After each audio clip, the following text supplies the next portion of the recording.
নমস্কার, আমি অদিতি। ইচ্ছেডানা অদিতিতে সকলকে স্বাগত। ভিডিওতে যে গাছটি দেখতে পাচ্ছ সেই গাছটির নাম সুইট পটাটো ভাইন। তো এটি একটি খুব সুন্দর অর্নামেন্টাল গাছ। এটি কিন্তু হ্যাঙ্গিংয়ের জন্য খুবই আদর্শ একটি গাছ বলতে পারো। এই পটাটো ভাইন কিন্তু অনেক ধরনেরই হয়ে থাকে।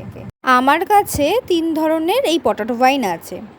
এই পটাটো ভাইন কিন্তু খুবই একটি সহজই বলতে পারো একটি গাছ।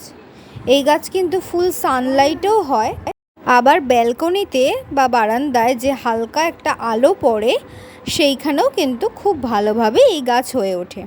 এবং এই গাছের কিন্তু কাটিং থেকে খুব সহজভাবেই চারা তৈরি করা যায়।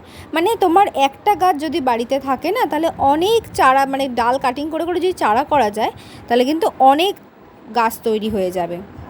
সুইট পটাটো ভাইন কিন্তু মাটিতে এবং জলে দুভাবেই কিন্তু চারা করা যায়। আর এই গাছ কিন্তু খুব দ্রুতই বলতে পারো বৃদ্ধি হয়।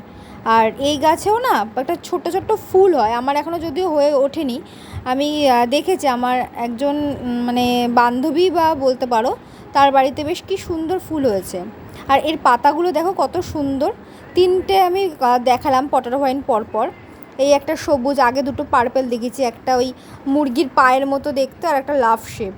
তো পটাটো ভাইনগুলো কিন্তু মাটি যেমনভাবে অন্যান্য গাছ তৈরি করে, আগেও বলেছি আমি কিন্তু নর্মাল গোবর সার বা ভার্মি কম্পোস্ট তার সাথে একটু মাটি দিয়ে হালকা করে মিশিয়ে ব্যাস। আর একটু মাঝে গাছের মাটিতে পোকা লেগেছিলো বলে আমি একটু হালকা অল্প করে সাফ দিয়ে দিয়েছিলাম, ব্যাস। এই জল বুঝে একটু বেশি করে দিতে হবে।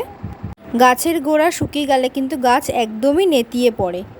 সেরকম সার কোনো কিছুই ব্যবহার করি না, শুধু একটু নিম তেল স্প্রে করি মাসে একবার করে, এই।